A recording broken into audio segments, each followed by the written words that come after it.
et bienvenue dans Ce que je retiens. Je te partage des expériences de vie et du coaching pour t'apprendre à te détacher du regard des autres. Je m'appelle Camille et je suis coach de vie certifiée. C'est parti.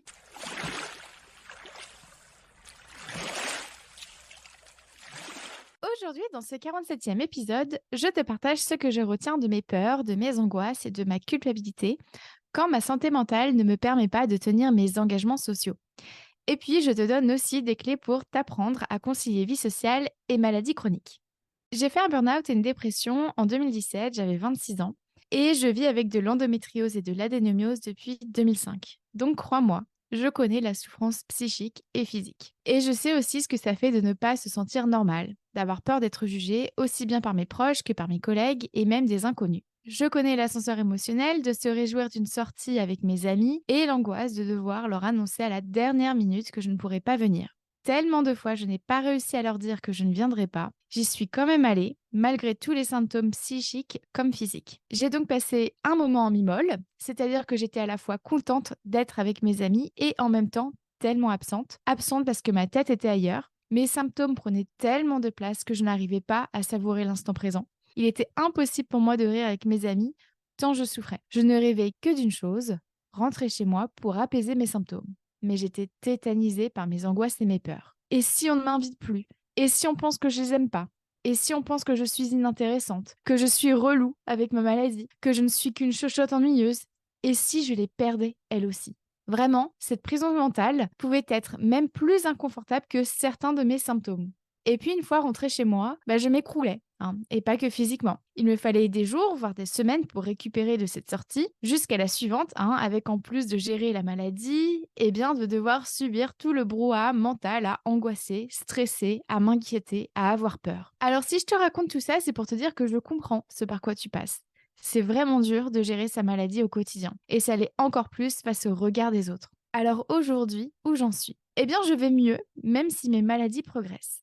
J'ai réussi à trouver un équilibre entre maladie et vie sociale. D'ailleurs, pas plus tard que la semaine dernière, j'ai envoyé un message à mon ami pour lui proposer de replanifier notre call car j'avais trop mal et surtout j'étais épuisée. En décalant notre call à une date ultérieure, j'ai pu prendre soin de moi et surtout offrir à mon ami une Camille pleinement disponible lors de notre appel. Et donc, ce que je retiens de mes peurs, de mes angoisses et de ma culpabilité quand ma santé ne me permet pas de tenir mes engagements sociaux, c'est qu'apprendre à gérer son énergie est la clé d'une vie sociale épanouie. En effet, en tant qu'être humain, ton niveau d'énergie est épuisable. Il est donc normal que tu aies besoin de te reposer et encore plus si tu as une maladie chronique. Ensuite, un autre point essentiel à garder en tête, c'est que rien ne garantit que tes proches vont mal prendre le fait que tu ne puisses pas venir à leur sortie, à leur fête ou bien aux retrouvailles familiales par exemple. Penser de la sorte, c'est ce qu'on appelle un biais de pessimisme et je te renvoie d'ailleurs à l'épisode 37 pour t'apprendre à t'en défaire. Et puis notre biais de pessimisme nous empêche aussi de voir tout ce qu'il y a de bon à décommander une sortie sociale. Par exemple, on donne l'opportunité à d'autres personnes de prendre soin d'elles également. On participe à créer une relation de confiance mutuelle.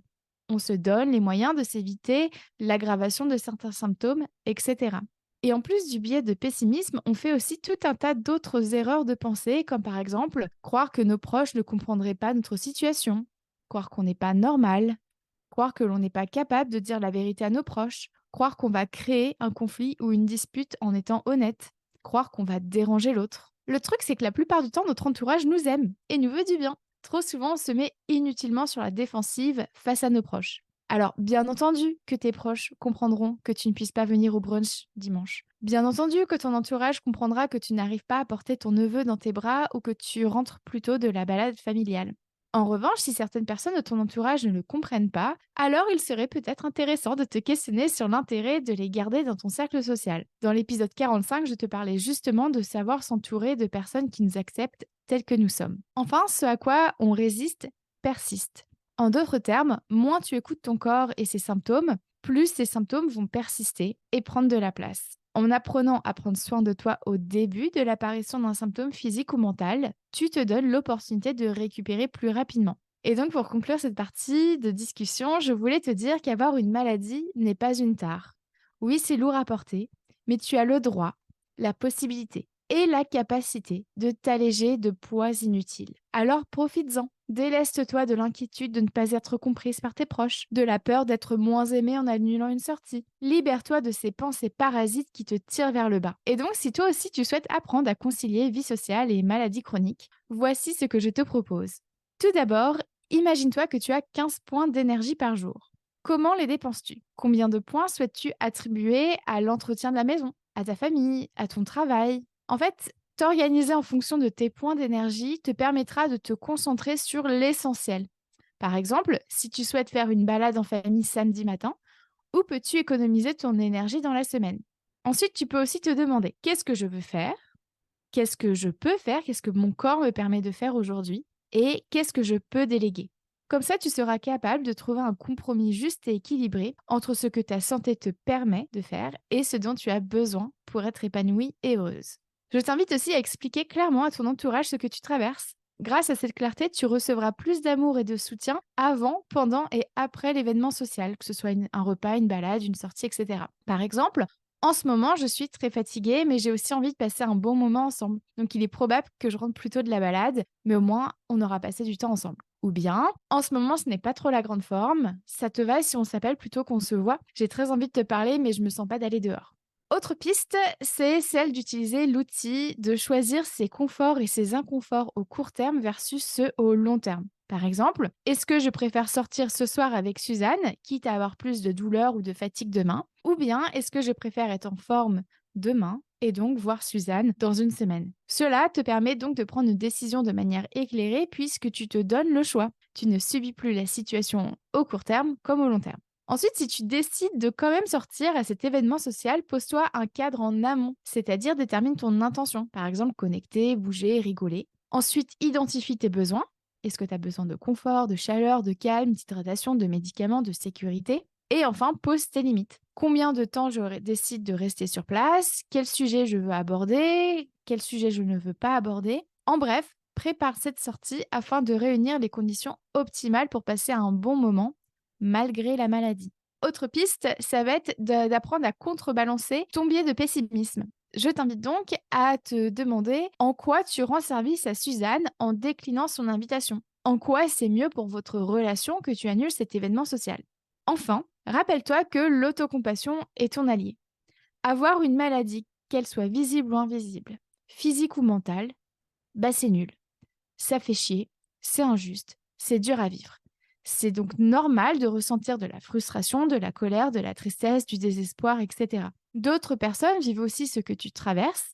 Tu as le droit de ressentir tes émotions et je t'invite donc à les laisser passer dans ton corps, en les accueillant telles qu'elles sont, sans jugement. Et puis, parce que c'est déjà assez violent comme ça de vivre avec une maladie, tu as le droit de te parler avec bienveillance et finalement aussi de parler avec bienveillance à ton corps, comme tu parlerais à quelqu'un qui souffre. Et puis si les mots sont difficiles, je t'invite à utiliser les touchés apaisants. Dans les notes de l'épisode, je te laisse d'ailleurs un lien d'une vidéo dans laquelle je te présente justement quelques touchés apaisants. Pour conclure cet épisode, je te recommande l'écoute des épisodes de podcast suivants. Le 8 pour sortir de l'impuissance du quotidien ou bien face à la maladie. Le 45 pour t'affirmer de manière bienveillante. Le 13 pour identifier et combler tes besoins. 42 pour distinguer tes pensées parasites de tes pensées créatrices. Le 39 pour sortir de la honte d'aller mal. Et le 37 sur l'égoïsme et le biais de pessimisme. Et voilà pour aujourd'hui. Et toi, que retiens-tu de cet épisode?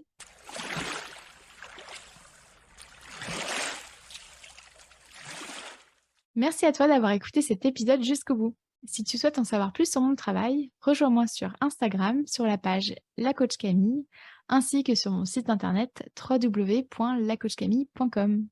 Prends soin de toi.